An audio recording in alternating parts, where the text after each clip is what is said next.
For advertisement, call 8125893028. Our Gmail maxtvtelugu@gmail.com. 1/7/2024 నుంచి 3 చట్టాలు కొత్తవి వచ్చినాయి. వాటిలో ఒకటి ఇండియన్ పీనల్ కోడ్ బదులుగా, రెండోది సిఆర్పిసి బదులుగా, మూడోది ఎవిడెన్స్ యాక్ట్ బదులుగా వచ్చినాయి. అవి అమలు వచ్చిన తర్వాత మరి ముద్దాయిల్లో వెన్నుముక్కలో జ్వరం లాగా వచ్చేసింది. కారణం ఏంటంటే పోలీస్ పవర్స్ చాలా ఎక్కువ వచ్చినాయి. పోలీస్ వాళ్ళు ఇప్పుడు కేసు పెట్టి ఎవరినైనా అరెస్ట్ చేసి కోర్టులో రిమాండ్ పంపించిన తర్వాత పోలీస్ కస్టడీ గతంలో 167 సిఆర్పిసి ప్రకారం పోలీస్ కస్టడీ ఒక 15 రోజులు మాత్రమే అడిగేదానికి అవకాశం ఉంది. కానీ ఇప్పుడు 60 డేస్ నుంచి 90 డేస్ దాకా పోలీస్ వాళ్ళు కస్టడీ అడిగి పెద్ద పెద్ద కేసుల్లో జడ్జి గారి దగ్గర ఆర్డర్లు తీసుకొని వాళ్ళు కస్టడీలో పెట్టుకుంటారు. మరి పోలీస్ కస్టడీ అంటే చాలామందికి చాలా ఇబ్బందులు కష్టాలు వస్తాయి, భయపడిపోతున్నారు. అందువని కొత్త చట్టాల్లో పవర్స్ చాలా ఎక్కువ వచ్చినాయి. అయితే మీరు అడిగింది చిన్నపిల్లలకి సంబంధించి చిన్నపిల్లలు వనరబుల్. ఈ మధ్య మనం చూసాము హనుమంత్ కేసులో ఒక తండ్రి బిడ్డకి 6 ఏళ్ల పాపకి మధ్యలో ఉన్న ఆ బెల్ట్ తీసిన విషయాన్ని బేస్ చేసుకొని వాళ్ళ మీద అబ్స్కిన్ రిమార్క్స్ చేసి వికిలి చేష్టలతో నవ్వడం జరిగింది. ఆయన జైలుకి పంపించారు, 14 రోజులు రిమాండ్లో ఉన్నాడు.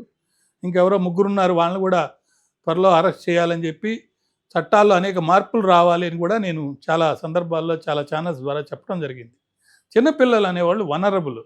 వాళ్ళకి జరిగింది ఏంది అనేది కూడా తెలుసుకునే పరిస్థితి ఉండదు. అటువంటి పిల్లల మీద కూడా అబ్స్కిన్ యాక్ట్ చేయటం, రిమార్క్ చేయటం, వాళ్ళ సేఫ్టీ ఇబ్బంది కలగటం చేసే పరిస్థితి ఉంది. అయితే మనం గతంలో 354 అనే ఐపీసీ సెక్షన్ ఒకటి ఉంది. దాంట్లో outraging the modesty of a women, ఒక స్త్రీ యొక్క స్త్రీయత్వాన్ని భంగం కలిగించినప్పుడు, లేకపోతే దాన్ని అవుట్రేజ్ అంటే ఇబ్బంది పెట్టినప్పుడు దాని కింద కోర్టుకు వెళ్ళి మరి శిక్ష పడే పరిస్థితి ఉంది. ఆ సెక్షన్ ఇప్పుడు మళ్ళీ కొత్త సెక్షన్లో వచ్చింది. కానీ అక్కడ ఉమెన్కి మాత్రమే ఉంది. చిన్నపిల్లల్ని అప్స్కిన్గా చేసి వాళ్ళ యొక్క స్త్రీయత్వాన్ని లేకపోతే చిన్నపిల్లల ఆనందాన్ని ఆ విధంగా సెక్సువల్ టైప్లో వెళ్ళి వాళ్ళని ఇబ్బంది పెడతారని ఊహించినందువల్ల ఉమెన్ అంటే పెద్దవాళ్ళకి సంబంధించి ఆ డెఫినేషన్ 354 పెట్టారు. కాబట్టి ఇప్పుడు ఏమంటున్నారంటే ఈ 354 సెక్షన్నే చిన్నపిల్లలకు కూడా అట్లాంటి ఇంకో సెక్షను అప్స్కిన్ రిమార్క్స్ కానీ పెయింటింగ్స్ ద్వారా కానీ వీడియోల రూపంలో కానీ ఎవరైనా చేస్తే ఖచ్చితంగా వాళ్ళ మీద చర్య తీసుకునేటట్టు ఒక సెక్షన్ రావాలని కోరుకుంటున్నారు. అదేవిధంగా విక్టిమ్స్, చిన్నపిల్లలు జరిగిన బాధ చూసి చాలామంది బాధపడి ఉంటారు, నేను బాధపడ్డాను. అట్లా చాలామంది, ఎందుకంటే ఇది యూట్యూబ్లో ప్రజలందరూ చూస్తుండగా, నెటిజన్స్ అందరూ చూస్తుండగా చేసిన ఓ మానభంగం. అట్లాంటి పరిస్థితి ఉన్నప్పుడు ఖచ్చితంగా వాళ్ళ మీద తగు చర్యలు తీసుకోవాలి. ఎవరు చేసినా చేస్తే అంతే వాళ్ళకి నష్టపరిహారం కూడా కట్టించాలి. ఈ యూట్యూబ్ల ద్వారా చాలా డబ్బు సంపాదించారని విన్నాను, వెకిలి చేష్టలు, వెకిలి నవ్వులతోటి. అంతేకాకుండా ఏదో క్షమాపణ చెప్పారని అంటున్నారు, కానీ అది క్షమాపణలాగా కనిపించలేదు. ఆ పార్ట్ ఆఫ్ ద వీడియో మాత్రమే రిమూవ్ చేశారు, కానీ మిగతా మొత్తం కూడా రిమూవ్ చేయలేదు. అలా చిన్నపిల్లలకి సంబంధించి సేఫ్టీ కానీ, చిన్నపిల్లలకి సంబంధించి వాళ్ళ మీద చేసే రిమార్క్స్ విషయంలో కానీ కొన్ని చట్టాలు అయితే ఉన్నాయి. కానీ ఇంకా కొత్త చట్టాల్లో అనేక మార్పులు రావాలి. అంటే ఐటీ యాక్ట్లో ఇప్పుడు సెక్షన్ 67B పెట్టారు, తర్వాత 294 ఐపీసీ పెట్టారు. అంటే అబ్స్కిన్ యాక్ట్స్ ద్వారా ఎవరైనా ఇబ్బంది పెట్టే అట్లా అనేక సెక్షన్లు ఐటీ యాక్ట్ పెట్టారు. పోస్కో యాక్ట్లో కూడా కొన్ని సెక్షన్లు పెట్టారు. కానీ వీటన్నిటితో పాటు పబ్లిక్ పీస్ని డిస్టర్బ్ చేశారు అని, ఎందుకంటే చాలామంది పబ్లిక్ దీనిలో ఇన్వాల్వ్ అయ్యి ఫీల్ అయ్యి చాలామంది పెద్దలు, ఇప్పుడు ఆయన ఎవరో చిరంజీవి గారి మేనల్లుడు, ఆయన కంప్లైంట్ ఇచ్చాడు, ఓరల్ కంప్లైంట్ ఇచ్చాడు, మరి రిటర్న్ కంప్లైంట్ ఇచ్చాడు. దాని మీద సీఎంలు 2 రాష్ట్రాల్లో ఉన్న వాళ్ళందరూ ఇచ్చేశారు.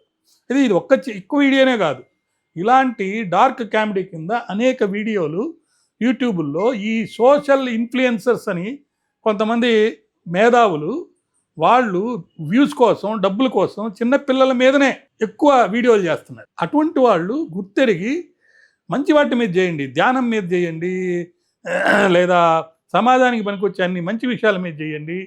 ఇట్లాంటి వెకిలి నవ్వులు, వెకిలి చేష్టలు, రోస్ట్ కామెడీ అని లేకపోతే డార్క్ కామెడీ అని నవ్వించడానికి ఇంత తిప్పలు పడి జైలుకు పోవాల్సినంత అవసరం లేదు. నవ్వించడానికి అనేక పద్ధతులు ఉన్నాయి. మనం ఎన్నో సినిమాలు చూసాం, మాయాబజారు, ఏంటంటే పెద్ద పెద్ద సినిమాలు, చిన్నపిల్లలకి సంబంధించి కూడా ఇప్పుడు హనుమాన్ సినిమా వచ్చింది. అట్లాంటి సినిమాలు చేయాలి. కానీ ఇలాంటి డార్క్ కామెడీలని, అదని, రోస్ట్ కామెడీ అని ఇంకొక మాటలు మార్చైనా సరే మీరు నవ్వుకుంటూ ఇతరులను బాధ పెట్టడం కాదు. మీరు చేసే చిత్రాల వల్ల ఇతరులు కూడా నవ్వుకోవాలి. ఎవరికి విక్టిమైజేషన్ అనేది ఉండకూడదు. అలా చేసినప్పుడు ఖచ్చితంగా అందరికీ తగు రీతిలో న్యాయం జరుగుతుంది. మరి చిన్న పిల్లల మీద ప్రస్తుతం ఉన్న చట్టాల్లో అనేక మార్పులు రావాలని కోరుకుంటూ, వస్తాయని కోరుకుంటూ, అదేవిధంగా ఇప్పుడు వచ్చిన కొత్త చట్టాల్లో కొన్ని ప్రికాషన్స్ మంచివి ఉన్నాయి. ఉదాహరణకి ఈమెయిల్ ద్వారా డిజిటల్ రూపంలో, ఎలక్ట్రానిక్ రూపంలో ఏ పోలీస్ స్టేషన్కైనా ఎక్కడి నుంచి అయినా ఏ బాధితుడైనా కంప్లైంట్ పంపించవచ్చు. దానికి ఒక ప్రొసీజర్ పెట్టారు. అదేవిధంగా స్త్రీలు కానీ, చిన్నపిల్లలు కానీ, లేదంటే 60 ఏళ్ళు దాటినోళ్ళు కానీ వాళ్ళెవరు కూడా పోలీస్ స్టేషన్కి వెళ్ళాల్సిన అవసరం లేదు. అందరూ పోలీస్ వాళ్ళే ఇంటికి వచ్చి స్టేట్మెంట్స్ రికార్డ్ చేసుకునే పరిస్థితి. ఇవన్నీ కూడా పిల్లలకి చాలా ప్రొటెక్టివ్గా ఉన్నాయి. బట్ వాటితో పాటు ఇంకా అనేక మార్పులు రావాలి, త్వరితగతిన న్యాయం జరగాలి. మరి 3 ఏళ్లలోనే కంప్లైంట్ ఇచ్చినప్పటి నుంచి 3 ఏళ్లలోనే సుప్రీంకోర్టు వరకు కూడా మొత్తం తీర్పులు వచ్చేస్తాయని చెప్తున్నారు. కానీ మరి క్రిమినల్ అడ్మినిస్ట్రేషన్ సిస్టంలో ఎటువంటి మార్పులు రాలేదు. పోలీసు వాళ్ళే ఉన్నారు, జడ్జిలు వాళ్ళే ఉన్నారు, మరి సిబ్బంది వాళ్ళే ఉన్నారు, కోర్టు సిబ్బంది, న్యాయవాదులు వాళ్ళే, మనుషులు వాళ్ళే. కేవలం చట్టం మార్పినంత మాత్రాన రాదు, ట్రైనింగ్ కావాలి పోలీస్కి. కోర్టుల్లో బుక్స్ లేవు, ఈ కొత్త చట్టాలకు సంబంధించిన బుక్సే బయటికి రాలేదు. అవి ఉంటాయో లేవో తెలియదని భయపడ్డారు. అదేవిధంగా కోర్టులలో సిబ్బందిని పెంచాలి, వాళ్ళకి ట్రైనింగ్ ఇవ్వాలి, తర్వాత కంప్యూటరైజేషన్ జరగాలి. ఇప్పుడు ఆర్టిఫిషియల్ ఇంటెలిజెన్స్ వచ్చింది, దాన్ని వాడుకోవాలి. ఇలా చేస్తే ఖచ్చితంగా తప్పకుండా ఈ కొత్త చట్టాల వల్ల వచ్చిన మార్పుల వల్ల ఖచ్చితంగా న్యాయం జరగద్దని, ఇంకా మార్పులు కూడా వస్తాయని ఆశిస్తున్నాను. నమస్కారం.